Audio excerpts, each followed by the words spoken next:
Ay, ikukwento ko sa inyo ang malas experience ko. Tara na! Naranasan nyo ba ito? Nakaligo ka na, nakapag-toothbrush ka na din, tapos nakaplansa na yung mga uniform mo, sobrang linis ng sapatos mo, tapos naka-gel ka na din, tapos sa paglalakad mo, ibigla kang nadulas sa putikan. Damn! Minsan, mapapasabi ka na lang ng malas. Ito, naranasan nyo na ito? Sure ako, naranasan nyo na ito. Yung naghabula-bulan kayo, tapos habang tumatakbo ka bigla kang makaapak ng tae. Diba nakakainis yun? At mapapasabi ka na lang ng, malas talaga, bakit pa ako nakaapak ng tae?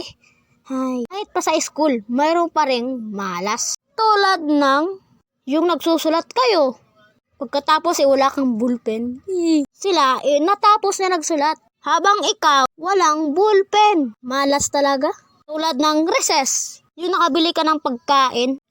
Bakit ba nahulog yung pagkain ko? Malas. Sayang lang yung pera ko. Diba? Minsan talaga hindi mawawala yung kamalasan sa buhay mo. Marami pa akong kwento sa malas. Baka gagawa pa ako ng part 2 dito. Maggagawa ako ng part 2 dito kung makaabot tayo ng 50 subscribers. Kaya kayo mag-like and subscribe. Magpapaalam, Geb Animation. Meron pala akong fan art para kay Lance Jagger Animation. Kaya kayo mag-subscribe kayo kang Lance ha. At sa akin na rin.